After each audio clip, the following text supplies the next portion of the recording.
안녕하십니까. 오늘 소요리 문답도 26강 26번째 보도록 하겠습니다. 우리는 지금까지 10계명에 대해서 보았지요.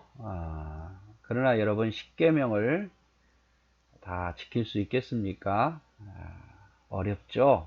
그래서 10계명의 이야기를 하고 난 다음에 오늘은 이제 인간의 한계에 대해서 이야기해 보도록 하겠습니다. 우리 인간은 이 십계명을 다 지킬 만한 능력이 되지 않습니다. 하나님이 그렇게 하라고 했지만 그것을 다 지킬 만한 능력이 되지 않아서 오늘은 인간의 한계에 대해서 보려고 하는데 82번 질문이죠. 아무 사람이나 능히 하나님의 계명을 완전히 지킬 수 있는가? 그렇다면 십계명을 우리에게 주셨는데 아무나 하나님의 계명을 지킬 수 있는가 그 말이죠. 여기에 대한 답은 타락한 후로 사람만으로는 이 세상에서 하나님의 계명을 완전히 지킬 수 없고 날마다 생각과 말과 행동으로 죄를 범한다. 그래서 우리의 힘만으로는 이 계명을 지킬 수 없다 그 말이죠. 늘 죄를 범하고 있다 그 말이에요. 좀 더 자세히 보면 썩어서 못 먹게 된 과일처럼 사람의 마음도 죄로 인해 이미 썩어버렸어요. 여러분 썩은 과일 다시 먹을 수 있겠습니까? 마찬가지로 이미 우리는 부패되었기 때문에 우리 스스로 모든 걸 지킬 수가 없습니다. 이것을 썩어버린 과일처럼 부패된 마음을 타락이라고 말하죠. 타락이라고 이야기합니다.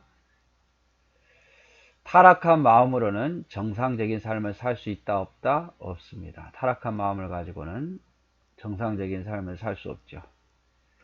우리는 십계명을 지킬 수 없고 오히려 더 죄를 범합니다. 그러나 이것이 우리를 영원한 심판으로 내몰지는 않습니다. 십계명을 다 못 지킨다 그래서 영원한 심판으로 내몰지는 않는다 그 말이죠. 왜냐하면 성령께서 죄를 깨닫게 하심으로 회복의 길을 열어놓으시기 때문입니다. 그래서 우리가 십계명을 다 지키지 못하고 또 죄를 범하지만 그 죄에 대해서 성령께서 깨닫게 해주셔서 회개하게 하고 돌이키게 하는 일들을 하기 때문에 우리는 십계명이라든지 우리의 모든 죄로부터 다 지킬 수는 없지만 율법을 지킬 수는 없지만 성령께서 깨닫게 하고 회복의 길을 열어놓으셨기 때문에 또 회개하게 된다 그 말이죠. 성경 말씀에 보면 전도서 7장 20절 말씀에 선을 행하고도 죄를 범치 아니하는 의인은 세상에 아주 없느니라. 선을 행하고 죄를 범치 아니하는, 그러니까 죄를 하나도 범하지 아니하는 의인은 있다 없다 세상에 없느니라.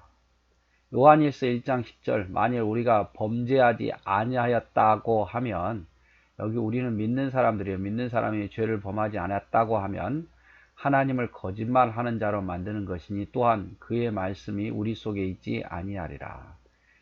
우리도 역시 늘 죄를 범한다 그 말이에요. 우리가 죄 없는 것처럼 죄가 없다라고 말해서는 안 된다 그 말이죠. 창세기 8장 21절 여호와께서 그 향기를 흠양하시고 그 중심에 이르시되 내가 다시는 사람으로 인하여 땅을 저주하지 아니하리라.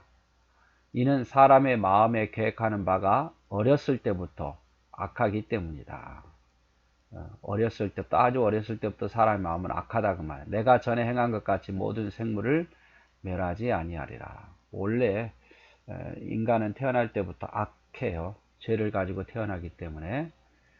그래서 그것만 보고 하나님께서 멸하지는 않겠다 이렇게 말씀하고 계시는 거죠. 자, 83번 문제. 법을 범한 모든 죄가 다 같이 악한가? 그러면 다 죄는 똑같은 건가 그 말이죠.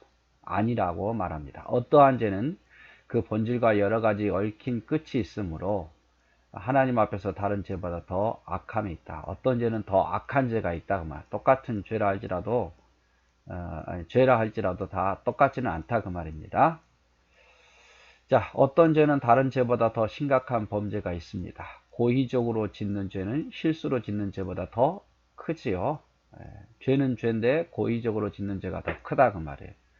계획적으로 짓는 죄는 돌발적으로 하는 죄보다 더 크고 자기 유익을 위해 적극적으로 짓는 죄는 소심하게 짓는 죄보다 더 크고 거만하게 짓는 죄는 부끄러워하며 짓는 죄보다 더 큰 범죄입니다.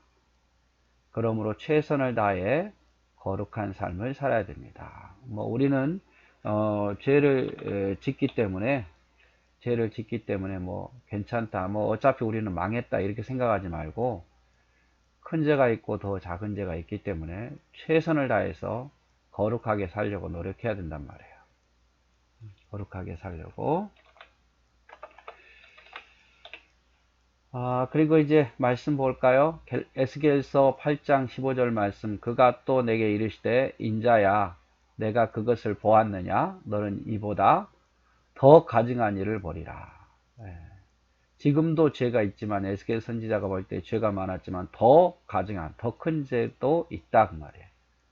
요한복음 19장 11절 예수께서 대답하시되 위에서 주지 아니하셨다면 나를 해할 권세도 없었으니 그러므로 나를 넘겨준 자의 죄는 더 크다. 유대인들이 해하려고 했지만 나를 넘겨준 자, 빌라도를 말하기 나를 넘겨준 자는 또 아니면 가룟 유다는 죄가 더 크다란 말이에요. 다른 제자들보다 다른 사람보다 죄가 더 크다 이렇게 말씀하죠. 그래서 죄는 더 큰 죄가 있고 더 작은 죄가 있어요. 죄라고 다 똑같은 건 아니라 그 말이죠. 자, 84번. 범한 죄마다 마땅히 받을 보응이 무엇인가? 그러면 죄에 따라 받을 보응이 뭔가? 범죄한 죄마다 받을 보응은 이 세상에나 아니면 다음 오는 세상에서 하나님의 진노와 저주가 있다 그 말이죠. 그래서 죄의 결과는 이 세상뿐만 아니라 마지막 심판 때에도 하나님의 진노가 있다 그 말이에요. 하나님의 심판에는 두 종류가 있습니다. 현세에서 받는 일시적인 형벌과 다음 세대에 받는 영원한 형벌입니다. 성도들은 영원한 형벌에서는 제외되겠죠. 마지막 형벌에서는. 왜냐하면 예수님이 그 형벌을 대신 받으셨기 때문에 그렇습니다.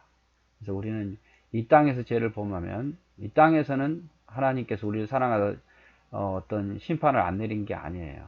그리스도인이 잘못하면 하나님께서 그에 맞는 어떤 형벌도 내리시죠. 그래서 때로는 우리에게 고난을 주시기도 합니다. 우리 욕심에 의해서 생긴 죄 같은 경우는 고난을 통해서 회개하도록 만들죠. 이 세상에서는 형벌을 받을 수 있지만 영원한 형벌, 다음 세대 하나님의 심판은 모면하게 된다. 왜? 예수님이 대신 받으셨기 때문에. 하나님의 백성은요. 일시적인 형벌은 구원받은 사람이라도 하나님의 계명을 어길 때에는 현세에서 하나님의 징계로 받을 수 있다 없다? 있다. 하나님의 백성이라 할지라도 이 세상의 일시적인 형벌은 받을 수 있다 그 말이에요. 마태복음 25장 41절 또 왼편에 있는 자들에게 이르시되 저주를 받은 자들아 나를 떠나 마귀와 그 사자들을 위하여 예배된 영원한 불에 던지라. 왼편에 있는 자는 하나님께 택함받지 못한 자들이에요. 그래서 마귀와 사자들을 위해서 예배된 영원한 불, 영원한 심판을 받게 된다 그 말이에요. 자 이제 마지막으로 우리가 85번 우리가 죄를 인하여 하나님께 받을 진노와 저주를 피하게 하려고 하나님이 우리에게 요구하시는 것이 무엇인가? 그러면 이 진노와 저주를 피할 수 있는 방법이 없는가? 그것을 위해서 우리에게 주신 것이 무언가 그 말이죠.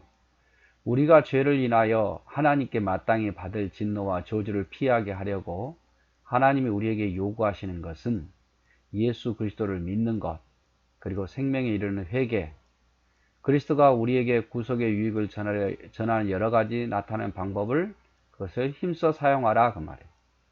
그래서 진노와 저주를 피할 수 있는 방법은 뭐냐면 예수 그리스도를 믿는 것, 그리고 회개하는 것, 그리고 하나님 우리에게 주신 우리의 유익을 위해서 주신 여러 가지 방법, 은혜의 방편을 사용하라 그 말이에요.